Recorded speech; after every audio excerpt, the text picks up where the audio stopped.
Good morning, good afternoon and good evening YouTube. What's going on? It's your boy Joey Does Tech and welcome yourselves back to a brand new video. Previously, as you guys are well aware, I purchased a Nintendo Switch for £135. I tried replacing the charging port in my latest video. You can see that in the video description down below. I'll leave a link somewhere. They ask you how you are, you just have to say that you're fine when you're not really. Along with that Switch, I bought another Switch, but a Switch Lite, that cost me £75. £80.90 if I include postage. And this Switch is in immaculate condition.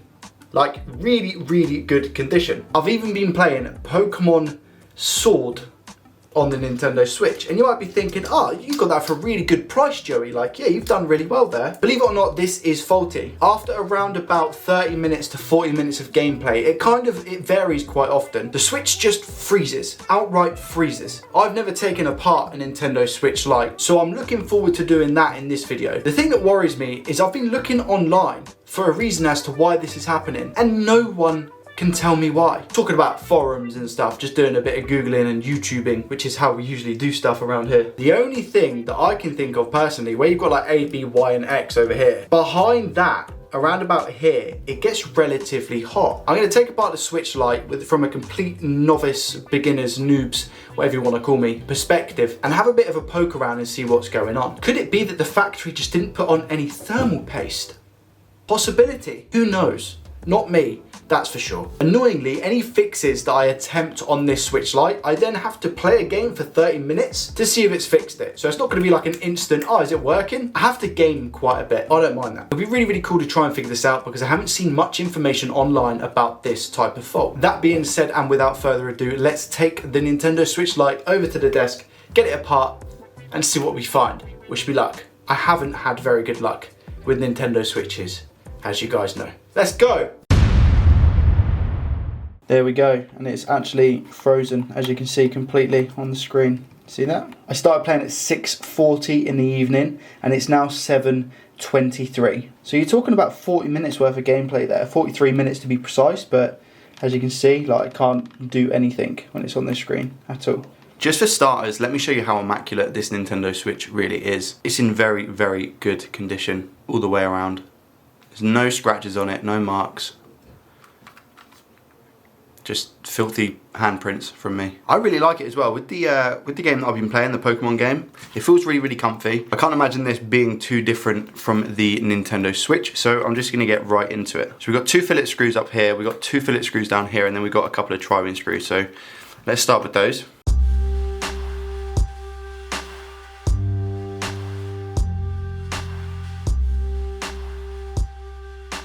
I think it would be a good start to actually take out the Pokemon game. That'd be good. I don't think I've got an SD card in here. No, I don't. Cool. I'm now just going to take my little guitar pick, I think, because it's really difficult to come off. I just want to be super careful with this, you know. I can't see any. So down here, I'm trying to take this apart. This is all good, obviously, but here is where it really becomes a pain. Could be one of those things where I'm just being a bit too cautious, you know. Everything's off fine except for this little corner. Am I missing something? No, alright, well, I was just being a bit cautious, I guess.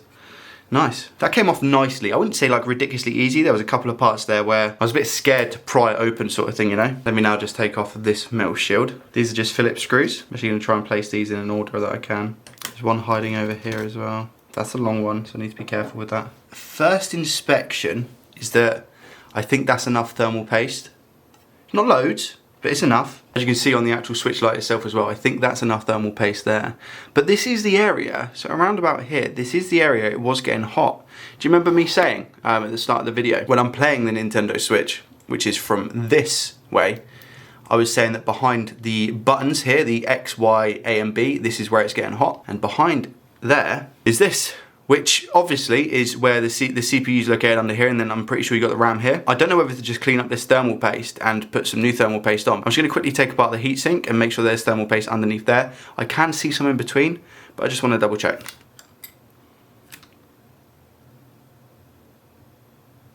I mean, there is, on first impressions, is that enough thermal paste? Realistically, it doesn't look it, right? To me, that doesn't look like a lot of thermal paste. Whether I'm being a moron, there's a little bit on the, I've just got a few bits everywhere. There's a little bit on the heatsink itself, but I thought that would at least be covered. It doesn't look like a lot to me. So we'll start with that. I've got some MX Arctic 4, which is, I think, quite good thermal paste. I'll clean all this up real quick and I'll just reapply some thermal paste. Then I'll play the game and we'll see if we get longer than 40 minutes. All I'm thinking about is titles for this video. Nintendo didn't put correct amount of thermal paste on Nintendo Switch Lite. Side note as well, I don't actually think that this has been opened before, by the way. Like, it's ridiculously clean. And the screws were not stripped in the slightest. For anyone interested, this is the thermal paste I'm going to be using. It's Arctic MX4 thermal compound. I'll leave an Amazon link down below. It will be affiliated, so if you do buy some of this paste through that link, it does support the channel.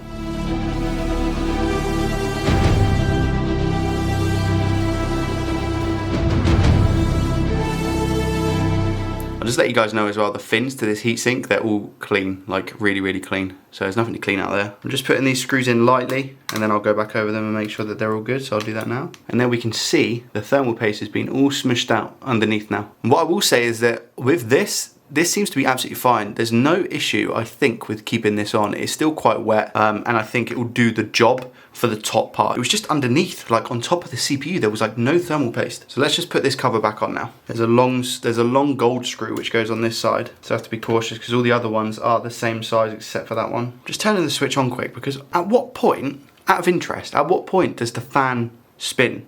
At what point is the fan supposed to spin on a Switch Lite? Is it as soon as you turn it on? Because if that's the case, this fan isn't spinning. That also might be something to look out for. Before I reassemble, I'm just gonna take the metal shielding off again and have a look at the fan and just make sure that it's plugged in correctly, because that's one thing I didn't check. I don't know if you guys can see just here, but it doesn't, I don't know if that's actually plugged in all the way. So I'm just gonna lift up this catch. I'm just gonna pull this little cable out.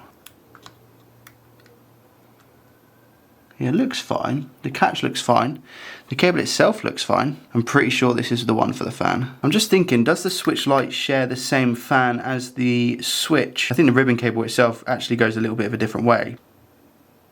It seems to be spinning okay. In my head, I just don't know at what point does this fan kick in. Is it when it gets too hot, or is it as soon as like the switch starts, does the fan start going around, you know? Now that I've put the back case back on, I just need to put the final screws back, and then I'm gonna give it another test run. So far, I've actually been playing this for about half an hour now. And the more I play and the more I think about it, the more I think that the fan isn't working, because I can't hear, after half an hour of play, I'll put this right up. So this is now right up to the mic. I can't hear and I can't feel anything. Like, no matter where I put the switch, I can't feel any air at all. And I think it's meant to be pushing air out of this vent here, but it's just not having it. I've got a couple of Nintendo Switches, but I don't know if the fans are the same. I just feel it, I can just feel it getting really hot again around the CPU area. Hear me out. I've been playing this now for exactly an hour and I'm still going strong. But again, I'll hold the fan next to the mic. Nothing. And the back of the Switch is really, really hot. Around about the same as what it was previously. The only reason why I think I'm still able to play is because of the new thermal paste. So I think what's happened previously is whoever owned this Switch played, and it used to last them for hours or whatever. But I think what that's done over time is completely destroyed the thermal paste that has been pre-applied in the Nintendo Switch Lite. So now, because I've added some new thermal paste, it's now lasting longer than the 40 minutes. I'm gonna get the other switch and turn it on and just see if the fan kicks up straight away. I know this is a Switch Lite and the other one I have is a normal Nintendo Switch, but it's got to be the same principle, right? My guess is that when the other switch is on, it spins at a low RPM when it's not doing anything intensive. But when you're in games and you're in cutscenes and stuff like this, surely it should ramp up a little bit. Let me test my theory. Straight off the bat, I would turn around and say that I've got a normal Nintendo Switch, however, it doesn't have a charging port, as you guys know. But if I put this up to the microphone, I'm gonna see if you can hear it. I've only just turned it on and I've started downloading a bit of software. I don't know if you can hear that or not, but that is blowing out cold air straight off the bat.